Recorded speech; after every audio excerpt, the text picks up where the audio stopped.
2 दिवसांनी तन्वीला हॉस्पिटलमधून डिस्चार्ज देण्यात आला. हाताला थोडा मुक्कामार असल्यामुळे हाताला फ्रॅक्चर होते. कमीत कमी 15 दिवस तरी हाताला फ्रॅक्चर राहणार होते. तन्वीला डिस्चार्ज मिळाला तेव्हा मानव तिथे नव्हता. तो ऑफिसच्या कामासाठी बाहेर गेला होता. 2 दिवसांपासून तन्वीशी नीट बोलणं देखील झालं नव्हतं. म्हणून तो अस्वस्थ होता आणि त्यात टेन्शन आलं होतं. ज्याप्रमाणे राज तन्वीच्या मागे पुढे घुटमळत होता हे त्याच्या नजरेतून सुटले नव्हते. त्याला वाटत होते हे नक्कीच मैत्रीपेक्षा जास्त काही असू शकतं. या विचारानेच मानव अस्वस्थ झाला होता. आज मानव तन्वीला भेटायला घरी जाणार होता. संध्याकाळी मानव ऑफिसमधून लवकरच घरी गेला. त्याचं आवरून तयार होऊन तो जायला निघाला. आईला जेवून घे, मी आज जेवायला येणार नाही हे सांगून तो घरातून बाहेर पडला. जाताना मध्येच रस्त्यावर एक फ्लॉवर शॉप दिसले. तिथे गाडी थांबवून त्याने तन्वीसाठी मस्त डेझी पर्पल कलरचा फ्लॉवर बुके घेतला. त्यावर मस्त फ्रेश परफ्यूम स्प्रे करून घेतला, जेणेकरून तन्वी हातात बुके घेतल्यानंतर त्या फुलांच्या वासाने तिला फ्रेश फील झालं पाहिजे. विचार करत असताना तन्वीच्या घरापर्यंत कधी पोचला हे कळलेच नाही. गाडीतून उतरून त्याने घरावर नजर फिरवली. खूप मोठंही नाही आणि खूप छोटंही नाही, अगदी मोजक्या जागेत बांधलेलं पण छोटासा टुमदार बंगलो होता तो. तन्वीला भेटायच्या विचाराने त्याचं हृदय धडधडू लागलं होतं. दरवाजासमोर येऊन त्याने मोठा श्वास घेऊन एक उसासा सोडला आणि त्याने दाराची बेल वाजवली. 5 मिनिटांनी दरवाजा उघडण्यात आला. तन्वीच्या आईने दरवाजा उघडला. तिच्या आईच्या अगोदर लक्षात आले नाही, पण एकदम लक्षात आल्यानंतर त्यांनी मानवला ओळखले. अरे बापरे सर, तुम्ही या ना आत या, असं म्हणत त्यांनी लगबगीने मानवला घरात बोलावले. अहो ऐकलत का, आपल्याकडे कोण आला आहे पहा, असं म्हणत त्यांनी तन्वीच्या वडिलांना आवाज दिला. मानवला सोफ्यावर बसवून त्या त्यांच्यासाठी पाणी आणायला गेल्या. त्या आतून येईपर्यंत तन्वीचे वडील बाहेर आले. त्यांनी मानवला नमस्कार केला. थोडं जुजबी बोलणं झाल्यानंतर मानवने तन्वीविषयी विचारले. त्यांनी तन्वीची रूम दाखवली. त्यांनी मानवला तिला भेटून येण्यासाठी तन्वीच्या रूममध्ये पाठवले. मानव तिच्या रूमकडे गेला. त्याचं हार्टबीट वाढले होते. तो तिच्या रूमचा दरवाजा नॉक करणारच होता की तेवढ्यात त्याला आतून बोलण्याचा आवाज आला. प्लीज प्लीज तन्वी, नाही नको म्हणूस. त्यावेळी खूप मोठी चूक झाली माझ्याकडून. मी तुझ्यासोबत असं वागायला नको होतं. पण जेव्हा मला माझ्या चुकीची जाणीव झाली त्यावेळी तू माझ्यापासून खूप दूर गेली होतीस. माझं अजूनही तुझ्यावर खूप प्रेम आहे. नाही नको म्हणूस. मी खूप जपेन तुला, अगदी फुलाप्रमाणे. कोण्या पुरुषाचा आवाज होता. आवाज ओळखीचा वाटत होता. पण अचानक मानवच्या लक्षात आले, हा आवाज तर राजचा आहे. काय बोलत होता तो? त्याचं प्रेम आहे तन्वीवर. मानवला तर त्याच्या कानात कोणी उकळतं तेल ओतत आहे असं वाटलं. आता जाऊन त्याची कॉलर धरून त्याला जाब विचारावा असं वाटत होतं. मानवला खूप राग आला होता. सगळे काही सहन करण्याची तयारी होती, पण तन्वीच्या बाबतीत त्याला कुठलीही रिस्क नको होती. तन्वीच्या रूमचा दरवाजा आतून लॉक नव्हता, फक्त लोटून घेतला होता. मानवने रागात दरवाजा लोटला. त्याने समोरचं दृश्य पाहिलं आणि राग अनावर झाला. राजने तन्वीचा एक हात हातात घेतला होता आणि एक हात तिच्या गालावर होता. अचानक दरवाजा उघडल्यामुळे दोघांनी वळून मागे पाहिले. तन्वी मानवला असं अचानक पाहून खूप घाबरली होती. त्याने पाहिलं का काही? त्याने राजचं बोलणं ऐकलं असेल का?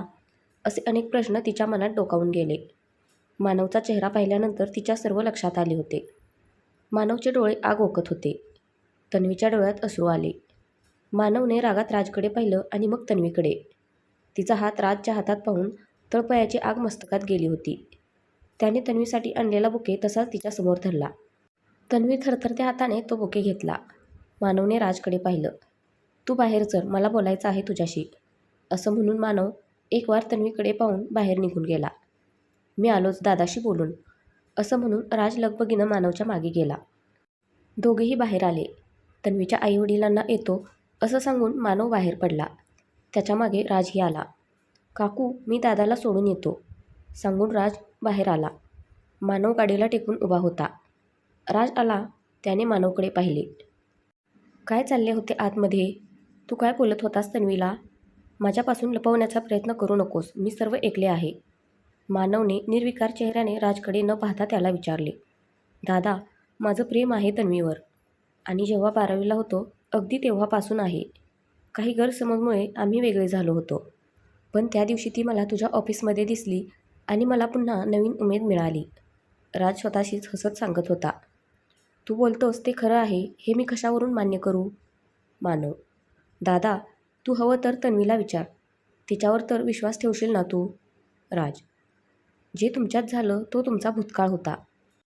तुला काय वाटतं ती अजूनही तुझ्यावर प्रेम करते? मानव: दादा, मी तिचं पहिलं प्रेम होतो. मला माहीत आहे ती माझ्यावर अजूनही प्रेम करते.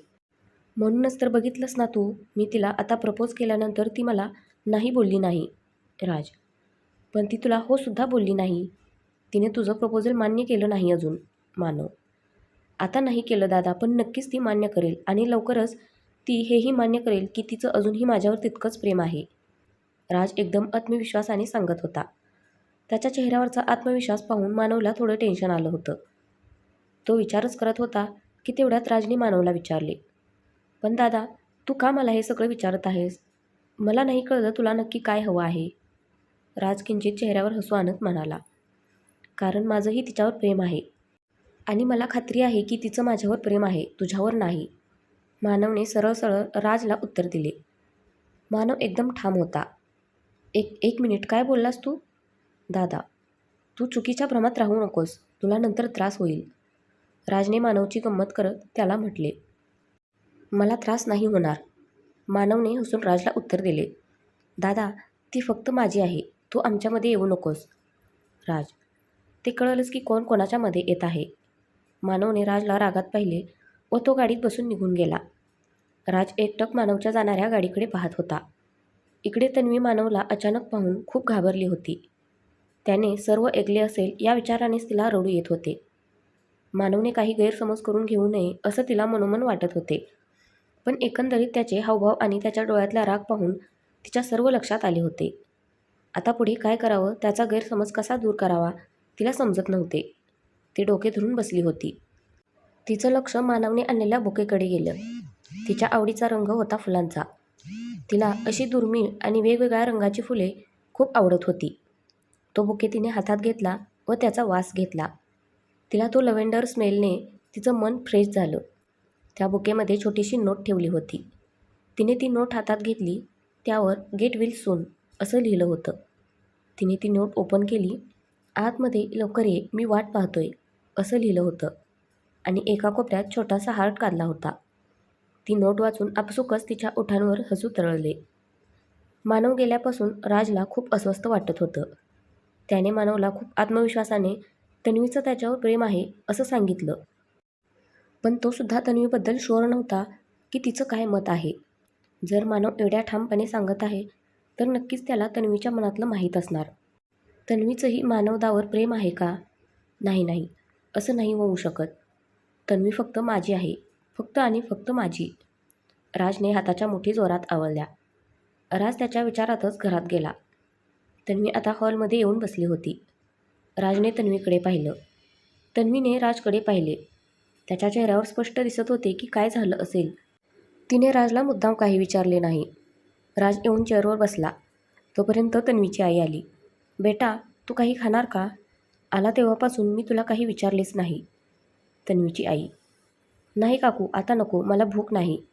राज: बरं तू बस बेटा, मी तुझ्यासाठी चहा तरी टाकते, मस्त आले घातलेला. चालेल ना तुला?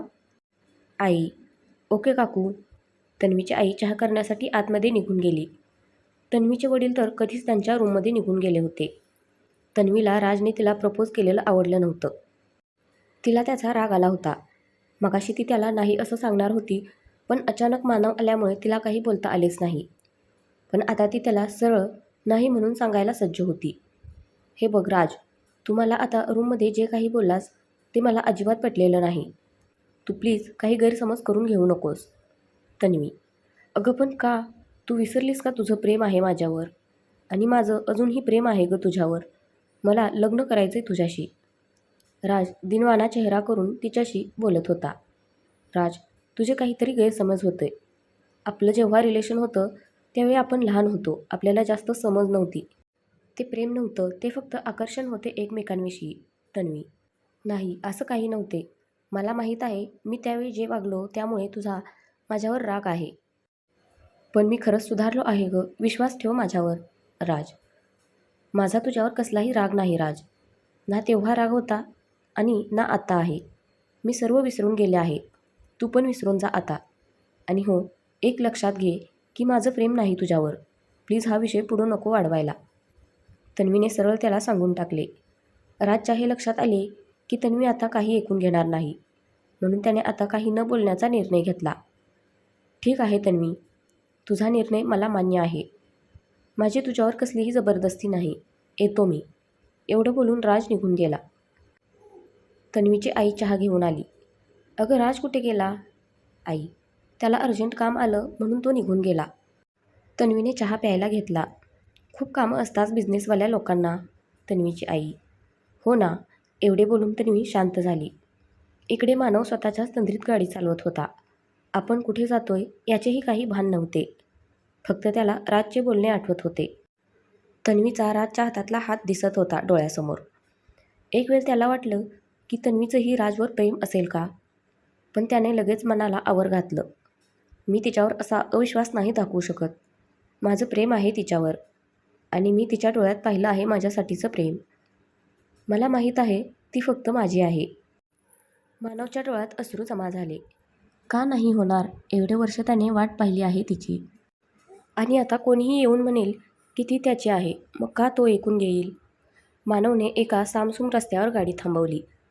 पण विचारांचे द्वंद्व काही थांबत नव्हते. एकावर एक विचार मनात येतच होते. त्याने रागात गाडीच्या स्टेअरिंगवर हात आपटला. तेवढ्यात फोनची रिंग वाजली. त्याने पाहिले तन्वीचा फोन येत होता. त्याने तिचा फोन कट केला. त्याला तिच्यावर राग काढायचा नव्हता. पुन्हा एकदा फोन रिंग झाला. त्याच्याकडून राहवले गेले नाही. त्याने फोन उचलला पण काही बोलला नाही. एक क्षण थांबून मग हळूच तन्वी बोलली. रागावलत का माझ्यावर? त्याच्या मनातील द्वंद्व तिने ओळखलेच होते. शांत राहूनसुद्धा त्याच्या मनातली अशांतता तिच्या कानाने अचूक टिपली होती. नाही, मी का रागवू तुमच्यावर? मानवने शक्य तितका शांत राहण्याचा प्रयत्न केला. मग फोन उचलल्यावर बोलले का नाही? हा राग आहे ना माझ्यावरचा? तन्वीने त्याच्या मनातील भाव ओळखण्याचा अचूक प्रयत्न केला होता. आपण उद्या बोलू, आता काही नको प्लीज. मानव थोडा शांत झाला होता. त्याच्या डोळ्यात पाणी दाटून आले होते. मानव, तुम्ही मला भेटायला येणार का आता? तन्वीला त्याची खूप आठवण येत होती. तो गेला तेव्हापासून मन लागत नव्हतं तिचं. तिचं हे वाक्य ऐकून मानव एकदम स्तब्ध झाला. काय बोलावे सुचेना त्याला. आता भेटायला कसं येऊ? म्हणजे तुझ्या घरच्यांना काय वाटेल ते बरोबर दिसणार नाही. आपण उद्या भेटू. मानवने तिला समजावण्याचा प्रयत्न केला. तन्वीकडून काही रिस्पॉन्स आलाच नाही. हॅलो तन्वी? मानव, हो सॉरी, मी जरा ते चालेल आपण उद्या भेटू, असं बोलून तिने पटकन फोन कट केला. इकडे मानवचं मन लागत नव्हतं. तन्वीचं असं काही न बोलता फोन कट करणं त्याच्या मनाला पटत नव्हतं. पण एकीकडे तिचा फोन आल्यावर तिचा आवाज ऐकल्याने त्याचं मन खूप शांत झालं होतं. विचारांची शृंखला सुटली होती. तिच्या आवाजानेच किती बरं वाटत होतं. त्याने गाडी चालू केली आणि घरी गेला. जे काही झालं त्यामुळे त्याला जेवायची इच्छा नव्हती. थोडे ज्यूस पिऊन तो झोपायला गेला. बराच वेळ प्रयत्न करूनही झोपायचा प्रयत्न असफल ठरला होता. इकडे काही वेगळे हाल नव्हते. तन्वीला झोप येत नव्हती. मानवच्या घरी त्या दिवशी जे काही झालं त्यानंतर तिचं मन लागत नव्हतं. ते क्षण सारखे आठवत होते. तो स्पर्श तिच्या अंगावर शहारा आणत होता. तिचं मन मानवकडे ओढ घेत होतं. त्याला जाऊन भेटावं, त्याला मिठी मारावी वाटत होती. बेडवर दोन्ही हातांचा चाळा करत बसून होती, एक टक नजर शून्यात लावून.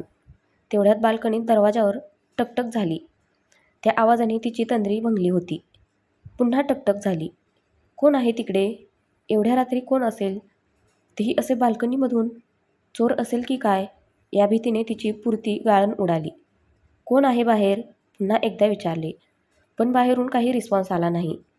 तिने एका हातात टेबलवर ठेवलेला छोटा फ्लॉवर पॉट घेतला. दुसऱ्या हाताचं प्लास्टर सांभाळत तिने दाराच्या आडोशाला उभं राहून एका हाताने हळूच दरवाजा उघडला. कोणीतरी आत आलं पण चेहरा दिसत नव्हता. तिने मारायला हात उचललाच होता की तिचा तो हात वरचेवरच थांबवला गेला आणि ती ओरडेल म्हणून एका हाताने तिचं तोंड त्याने दाबलं आणि मग बाहेरच्या हलक्याशा उजेडात त्याला त्याचा चेहरा दिसला. तिचे डोळे मोठे झाले त्याला पाहून. अगं काय करतेस तू? मी आहे मानव, मानवने हळूच आवाजात सांगितले. तन्वीची बोलती बंद झाली होती. ती शांत झाली ही खात्री पडल्यावर त्याने तिच्या तोंडावरचा हात बाजूला केला. पण आपली मॅडम अजून जोरात ओरडली. तुम्ही इथे काय करताय? ते पण या वेळेला? आता काय झालं की मानवने अजून एकदा तिचे तोंड दाबले. अगं तू हळू बोलणार आहेस का? येईल ना कोणीतरी तुझ्या आवाजाने. मग बस ओरडत. मी तुझ्यामुळे पकडलो जाईल, मानवने वैतागून सांगितले. तन्वी डोळ्यांनीच कसल्या तरी खाणाखुणा करत होती. मानवच्या काही लक्षात येईना. मग तोच बोलला, ओके मी सोडतो तुला, पण एका अटीवर, तू ओरडू नकोस माझी आई. तन्वीने डोळ्यांनीच त्याला होकार दिला. मानवने हळूच तिच्या तोंडावरचा हात काढला. तोंड दबल्यामुळे तिच्या ओठ आणि ओठांच्या आजूबाजूचा भाग लाल झाला होता आणि नाकही. तुमची आई? मी तुमची आई आहे का? मानवने रागात विचारले. मानवला हसू आले. तन्वी त्याच्याकडे रागात पाहत होती. मानव तिच्याकडे प्रेमाने पाहत होता. तन्वी ही तिचा राग विसरून त्याच्या नजरेत विरून गेली होती. हळूहळू मानवने तिला अलगद मिठीत घेतले. तीही त्याच्या मिठीत सामावून गेली. तिचा त्रास सगळं विसरून गेली. किती शांत वाटत होतं त्याला. त्याचं सैरभैर होणारं मन आता शांत होऊ पाहत होतं. कितीतरी वेळ ते एकमेकांच्या मिठीत असेच गुंग होते. तर फ्रेंड्स, आजचा भाग कसा वाटला नक्की कमेंट करून सांगा. धन्यवाद.